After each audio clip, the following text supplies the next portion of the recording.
अभिलाषा Hindi academy में एक बार फिर से सभी का स्वागत है। हम देख रहे थे चैप्टर वाइज प्रैक्टिस सेट।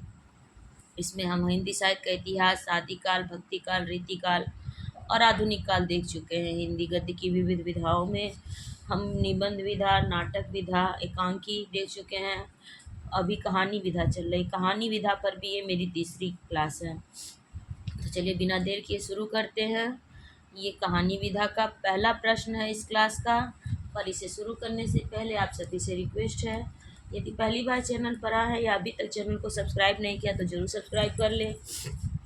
कोई प्रश्न हो या कोई सुझाव तो कमेंट सेक्शन में ज़रूर दें। 321वां प्रश्न है इस क्लास का। पहला प्रश्न है, दामुल का कैदी के लेखक कौन है? ए प्रसाद, बी सुदर्शन, सी प्रेमचंद और डी यशपाल। टीजीटी परीक्षा 2003 में पूछा गया। इसका उत्तर होगा सी अर्थात प्रेमचंद है दामुल का कैदी के लेखक। 322वां प्रश्न है, निम्नलिखित में से किस कहानी के लेखक प्रेमचंद नहीं हैं? ए बड़े घर की बेटी, बी मिस पद्या, सी ठाकुर का कुआं, डी छोटा जादूगर। टीजीटी परीक्षा 2001 में पूछा गया। इसका उत्तर होगा डी अर्थात छोटा जादूगर के लेखक प्रेमचंद नहीं है, बल्कि छोटा जादूगर जयशंकर प्रसाद द्वारा लिखी गई कहानी है। 323, दो बैलों की कथा कहानी के आधार पर बताइए कि काजी हौस में जब चौकीदार पशुओं की हाजिरी लेने आया तो उसके हाथ में क्या था? ए लालटेन, बी लाठी, सी ए छड़ी, बी लाठी, सी लालटेन और डी लस्सी। केवीएस पीजीटी परीक्षा 2023 में पूछा गया। इसका उत्तर होगा सी अर्थात लालटेन। दो बैलों की कथा प्रेमचंद द्वारा रचित कहानी है। इस कहानी में काजी हौस का चौकीदार लालटेन लेकर पशुओं जानवरों की हाजिरी लेने जा रहा था। इस प्रकार उससे के हाथ में लालटेन थी। इस कहानी के माध्यम से प्रेमचंद ने कृषक समाज और पशुओं के भावनात्मक संबंध का वर्णन किया है। 324वां प्रश्न है, प्रेमचंद की कौन सी कृति अंग्रेजों द्वारा जब्त कर ली गई थी? ए कायाकल्प, बी सोजे वतन, सी निर्मला, डी इनमें से कोई नहीं। टीजीटी परीक्षा 2001 में पूछा गया। इसका उत्तर होगा बी अर्थात सोजे वतन कहानी को कथा संग्रह को अंग्रेजों द्वारा जब्त कर लिया गया था। सोजे वतन यानी देश की आग प्रेमचंद की उर्दू कहानियों का यह पहला संग्रह नवाब राय नाम से, घर का नाम धनपत राय के नाम से छपा। अंग्रेजी हुक्मरानों को इन कहानियों में बगावत की गूंज सुनाई दी। हमीरपुर के कलेक्टर ने प्रेमचंद को बुलवाकर उनसे इन कहानियों के बारे में पूछताछ की। प्रेमचंद ने अपना जुर्म कबूल किया। उन्हें कड़ी चेतावनी दी गई कि सोजे वतन की 500 प्रतियों जो अंग्रेजी हुक्म दिया। सोजे वतन में 5 कहानियाँ थी जिसमें मुंशी अफसरों को उसने जगह जगह से जब्त की थी, उनको सरेआम जलाने का हुक्म दिया। सोजे वतन में 5 कहानियाँ थी जिनमें मुंशी जी की सबसे पहली छोटी कहानी दुनिया का सबसे अनमोल रतन भी शामिल है। इसके बाद वे प्रेमचंद नाम से लेखन कार्य करने लगे। प्रेमचंद की कृति जिसे ब्रिटिश शासन द्वारा जब्त कर लिया गया था। ए सोजे वतन, बी कर्मभूमि, सी गबन और डी निर्मला। टीजीटी पुनर्परीक्षा 2004 में पूछा गया। इसका उत्तर होगा ए अर्थात सोजे वतन को प्रेमचंद की कृति को शासन द्वारा जब्त कर लिया गया था। 326वां प्रश्न, प्रेमचंद की किस कृति को प्रतिबंधित किया गया था? ए करबला, बी सोजे वतन, सी निर्मला और डी गबन। पीजीटी परीक्षा 2003 में पूछा गया। इसका उत्तर होगा बी अर्थात सोजे वतन कृति को प्रतिबंधित किया गया था। प्रेमचंद उर्दू में किस नाम से लिखते थे? ए धनपत राय, बी नवाब राय, सी गणपत राय, डी इनमें से कोई नहीं। पीजीटी परीक्षा 2003 में पूछा गया। इसका उत्तर होगा बी अर्थात नवाब राय के नाम से प्रेमचंद उर्दू में लिखते थे। गुंडा कहानी प्रसाद के किस कहानी संग्रह में संकलित है? ए इंद्रजाल, बी आकाशदीप, सी प्रतिध्वनि, डी आंधी। पीजीटी परीक्षा 2000 में पूछा गया। इसका उत्तर होगा ए अर्थात इंद्रजाल में। इंद्रजाल कहानी संग्रह में प्रसाद की कहानी गुंडा छपी थी। गुंडा कहानी जयशंकर प्रसाद के कहानी संग्रह इंद्रजाल में संग्रहित है। इंद्रजाल कहानी संग्रह की प्रमुख कहानियां हैं इंद्रजाल, सलीम, छोटा जादूगर, नूरी, परिवर्तन, संदेह, भीख में, चित्र वाले पत्थर, चित्र मंदिर, गुंडा, विराम चिन्ह और सालवती। अन्य महत्वपूर्ण तथ्य जयशंकर प्रसाद की चर्चित कहानियां हैं पुरस्कार, ममता, देवदासी, आकाशदीप, बिसाती, ग्राम, खंडहर की लिपि, शरणागत, प्रलय, चूड़ी वाला, पत्थर की पुकार। छाया, प्रतिध्वनि, आकाशदीप, आंधी, इंद्रजाल इनके कहानी संग्रह हैं। प्रलय प्रतीकात्मक कहानी है जिसे कुछ आलोचक कामायनी का बीज कहते हैं। 329 इनमें कौन आकाशदीप कहानी के रचयिता हैं? ए जयशंकर प्रसाद, बी चंद्र शर्मा गुलेरी, सी ज्ञानेंद्र कुमार, डी उपयुक्त में से एक से अधिक और ई उपयुक्त में से कोई नहीं। बीपीएससी टीजीटी परीक्षा 2023 में पूछा गया। इसका उत्तर होगा ए अर्थात जयशंकर प्रसाद की कहानियां आकाशदीप। 330वां प्रश्न है, इनमें से कौन सी कहानी प्रेमचंद की नहीं है? ए पुरस्कार, बी ईदगाह, सी सवा शेर गेहूं, डी नशा। डीएसएसबी पीजीटी परीक्षा 2021 में पूछा गया। इसका उत्तर होगा ए अर्थात पुरस्कार कहानी प्रेमचंद की नहीं है। 331 प्रश्न है, प्रसाद की गुंडा कहानी में इतिहास के किस युग का चित्रण है? ए सल्तनत युग, बी मुगल शासकों का युग, सी विक्टोरिया का शासन, डी ईस्ट इंडिया कंपनी का शासन। दिल्ली केंद्रीय विद्यालय पीजीटी परीक्षा 2015 में पूछा गया। इसका उत्तर होगा डी अर्थात ईस्ट इंडिया कंपनी का समय है। प्रसाद की गुंडा कहानी में प्रसाद की गुंडा कहानी का विषय क्षेत्र आरंभिक ब्रिटिश काल, ईस्ट इंडिया कंपनी का समय है, इतिहास से जुड़ा है। इस कहानी में गुंडा नाकू सिंह की पुरुष वृत्ति और अंतस में छुपी प्रेम भावना के उदात्त रूप को व्यक्त किया गया। इस कहानी में बलवंत सिंह, राजा चेत सिंह, अलाउद्दीन कुबरा, मनियार सिंह, ननकू सिंह और राजमाता पन्ना के वे सारे पात्र ऐतिहासिक हैं। 323वां प्रश्न है, नारी पात्र मधुलिका का संबंध किस कहानी से है? आकाशदीप, बी पुरस्कार, सी देवदासी, डी इंद्रजाल। पीजीटी परीक्षा 2009 में पूछा गया। इसका उत्तर होगा बी अर्थात पुरस्कार। एक खास प्रकार के नारी पात्रों की सृष्टि करने में जयशंकर प्रसाद जी अद्वितीय हैं, जो अपने निश्चल प्रेम, त्याग और बलिदान से पाठकों पर अमिट छाप छोड़ जाते हैं। आकाशदीप की चंपा, देवरथ की सुमाता तथा पुरस्कार की मधुलिका आदि प्रसाद जी की अनुपम नारी सृष्टि हैं। 333वां प्रश्न है, निम्नलिखित में से किस कहानी के लेखक प्रेमचंद नहीं है?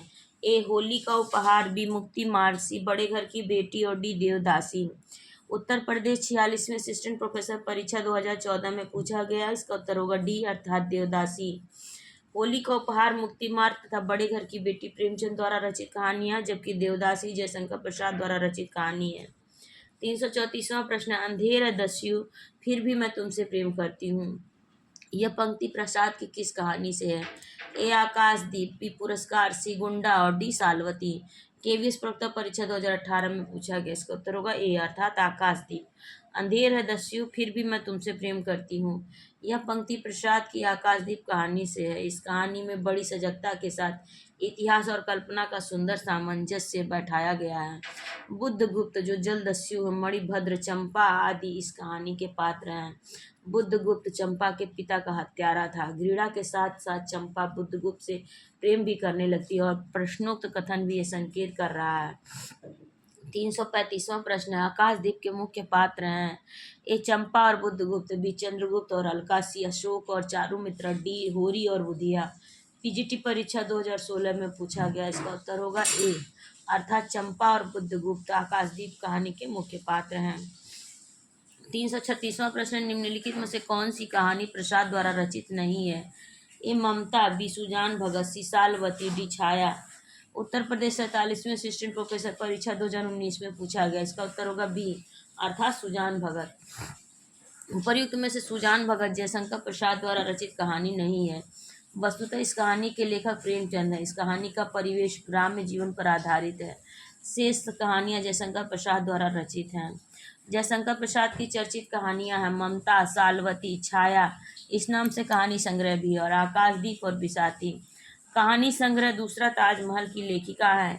ए नासिरा शर्मा, बी क्षमा कौल, सी ममता कालिया, डी अनीता जैन। टीजीटी परीक्षा 2010 में पूछा गया। इसका उत्तर होगा ए अर्थात नासिरा शर्मा। इलाहाबाद में जन्मी नासिरा शर्मा सृजनात्मक लेखन के साथ ही स्वतंत्र पत्रकारिता में संलग्न है। कहानी, उपन्यास, नाटक, लेख तथा सांस्कृतिक और एवं कलात्मक गतिविधियों के लिए प्रसिद्ध नासिरा जी का कहानी संग्रह दूसरा ताजमहल 2002 इस ख्याति प्राप्त है। नासिरा शर्मा के अन्य प्रमुख कहानी संग्रह है पत्थर गली 1986, संगसार 1993, इब्बे मरियम 1994, सबीना के 40 चोर 1997, खुदा की वापसी 1998, इंसानी नस्ल 2001, दूसरा ताजमहल 2002।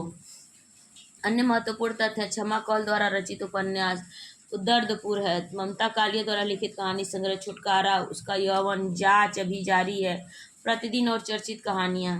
338वां प्रश्न, निम्नलिखित में से कौन सा कहानी संग्रह नासिरा शर्मा का है? ए चल खुसरो घर अपने, स्विमिंग पूल, सी बोलने वाली औरत और डी पत्थर गली। यूपीपीएससी अल्टीग्रेड परीक्षा 2018 में पूछा गया, इसका उत्तर होगा डी अर्थात पत्थर गली। धुलाई वाली किस विधा की रचना है? ए कहानी, बी रेखा चित्र, सी उपन्यास और डी संस्मरण। टीजीटी पुनर्परीक्षा 2004 में पूछा गया, इसका उत्तर होगा ए अर्थात धुलाई वाली कहानी विधा की रचना है। इसकी लेखिका बंग महिला राजेंद्र बाला घोष है, ये हिंदी की पहली कहानी लेखिका है। अन्य महत्वपूर्ण तथ्य, शिल्प विधि की दृष्टि से हिंदी की प्रथम मौलिक कहानी आचार्य रामचंद्र शुक्ल कृत 11 वर्ष का समय है। कुछ आलोचक धुलाई वाली कहानी को हिंदी की प्रथम मौलिक कहानी मानते हैं। आचार्य रामचंद्र शुक्ल द्वारा लिखित 11 वर्ष का समय किस विधा की रचना है? ए कहानी, बी उपन्यास, सी डायरी और डी संस्मरण। टीजीटी परीक्षा 2005 में पूछा गया, इसका उत्तर होगा ए अर्थात कहानी। 341वां प्रश्न, हिंदी की पहली कहानी लेखिका है? ए चंद किरण सौंदरक्षा, बी बंग महिला, सी होमवती देवी और डी चंद्रमुखी ओझा। टीजीटी परीक्षा 2011, दिल्ली केंद्रीय विद्यालय पीजीटी परीक्षा 2015 में पूछा गया, इसका उत्तर होगा बी अर्थात बंग महिला। 342वां प्रश्न, नया रास्ता कहानी के लेखक हैं? ए राम प्रसाद निरंजनी, बी राम प्रसाद पहाड़ी, सी डॉक्टर सत्यप्रकाश सेंगर और D Ismat Chughtai. Uttar Pradesh 47वीं assistant professor परीक्षा 2019 में पूछा गया, इसका ये तारांकित प्रश्न है अर्थात नया रास्ता सुषमा अग्रवाल द्वारा रचित सामाजिक उपन्यास है। उपरोक्त सभी विकल्प गलत हैं होने के कारण यूपीएससी ने इस प्रश्न को मूल्यांकन से पार कर दिया। 343वां प्रश्न, भगवती प्रसाद वाजपेयी रचना मिठाई वाला है? ए कविता, बी कहानी, सी संस्मरण, डी निबंध। केवीएस पीजीटी परीक्षा 2023 में पूछा गया, इसका उत्तर होगा बी अर्थात भगवती प्रसाद वाजपेयी की रचना मिठाई वाला कहानी विधा की रचना है। इस कहानी के पात्र हैं राय, जय बहादुर, चुन्नू, मुन्नू, रोहिणी, दादी, मुरली वाला, खिलौने वाला इत्यादि। 344वां प्रश्न, दादी माँ कहानी के लेखक हैं? A Bhagwati Prasad Vajpeyi, B Jainendra Kumar, C Shiv Prasad Singh, D T Padmanabham. KVS PGT परीक्षा 2023 में पूछा गया, इसका उत्तर होगा सी अर्थात शिव प्रसाद सिंह। दादी माँ शिव प्रसाद सिंह द्वारा रचित कहानी है। रामी, किशन, राघव, देबू इत्यादि इस कहानी के पात्र हैं। इस कहानी में क्वार, आषाढ़, अगहन, माघ इत्यादि हिंदी महीनों का जिक्र है। शिव प्रसाद सिंह के कहानी संग्रह और कहानियां हैं आर पार की माला 1955, कर्मनाशा की हार 1958, इन्हें भी इंतजार है 1961, मुर्दा सराय 1966, अंधेरा हंसता 1975 और भेड़िए 1977। 345वां प्रश्न है, टोपी कहानी के आधार पर बताइए कि बूढ़े दुनिया ने क्या पोशाक पहन रखी थी? A kurta, B coat, C मिर्जई, डी ओवरकोट। केवीएस पीजीटी परीक्षा 2023 में पूछा गया। टोपी कहानी सृंजय द्वारा रचित है। इस कहानी के पात्र गरवैया, गौरैया, गवरा, नर गौरैया, धुनिया इत्यादि। इस कहानी में गवरैया जब रूह का फाहा लेकर दुनिया के पास फाहे को धुनाने गई तो दुनिया बहुत पुरानी तार तार हो चुकी हुई एक मिर्जई पहने हुए था। 346वां प्रश्न, अकबरी लोटा के रचनाकार हैं? ए अन्नपूर्णानंद वर्मा, बी रामचंद्र तिवारी, सी प्रभु नारायण, डी मुक्ता। केवीएस पीजीटी परीक्षा 2023 में पूछा गया, इसका उत्तर होगा ए अर्थात अकबरी लोटा कहानी के लेखक अन्नपूर्णानंद वर्मा हैं। इस कहानी के पात्र हैं लाला झाऊमल, पंडित बिलवासी मिश्र, मेजर डगलस। लाला झाऊमल का मकान काशी के ठठेरी बाजार में था।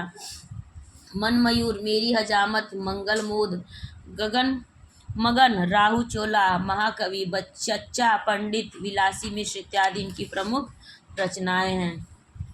347वां प्रश्न है, घर में तूफान उठ खड़ा हुआ, ऐसा लगता था कि सारे घर में मुर्गियां, भेड़ें, टूटे हुए तसले, बाल्टियां, लोटे, कटोरे और बच्चे थे। प्रस्तुत विवरण किस कहानी से है? ए नौकर, बी कामचोर, सी टोपी, डी लाख की चूड़ियाँ। केवीएस पीजीटी परीक्षा 2023 में पूछा गया, इसका उत्तर होगा बी। अर्थात उपर्युक्त विवरण इस्मत चुगताई द्वारा रचित कहानी कामचोर से उद्धृत है। इस्मत चुगताई उर्दू भाषा के कथाकार हैं। चोटे, छुई हुई, एक बात, कन्या, एक रात, दो हाथ, शैतान इत्यादि इनके कहानी संग्रह हैं। 448वां प्रश्न, पानी की कहानी रचना की विधा है? ए निबंध, बी कहानी, सी कविता और डी रेखा चित्र। केवीएस पीजीटी परीक्षा 2023 में पूछा गया, इसका उत्तर होगा ए। अर्थात पानी की कहानी रामचंद्र तिवारी द्वारा रचित निबंध विधा की रचना है। इस निबंध के अनुसार पानी का जन्म अरबों वर्ष पहले हाइड्रोजन और ऑक्सीजन के मिलने से हुआ। 349वां प्रश्न है, आचार्य रामचंद्र शुक्ल हिंदी की प्रथम कहानी किसे मानते हैं? ए 11 वर्ष का समय, बी इंदुमती, सी दुलाई वाली, डी गुलबहार। जीआईसी प्रवक्ता परीक्षा 2012 में पूछा गया, इसका उत्तर होगा बी। अर्थात इंदुमती को आचार्य रामचंद्र शुक्ल हिंदी की प्रथम कहानी मानते हैं। अब इस प्रश्न पत्र को, इस क्लास को मैं यहीं पर विराम देती हूँ। इसके आगे के प्रश्न यानी कि 350 प्रश्न से इसके अगले भाग में कक्षा बनेगी। तब तक आप सभी से रिक्वेस्ट है, यदि पहली बार चैनल पर आए हैं या अभी तक चैनल को सब्सक्राइब नहीं किया तो जरूर सब्सक्राइब कर लें। कोई प्रश्न हो या कोई सुझाव तो कमेंट सेक्शन में ज़रूर दें। आप सभी का बहुत बहुत धन्यवाद।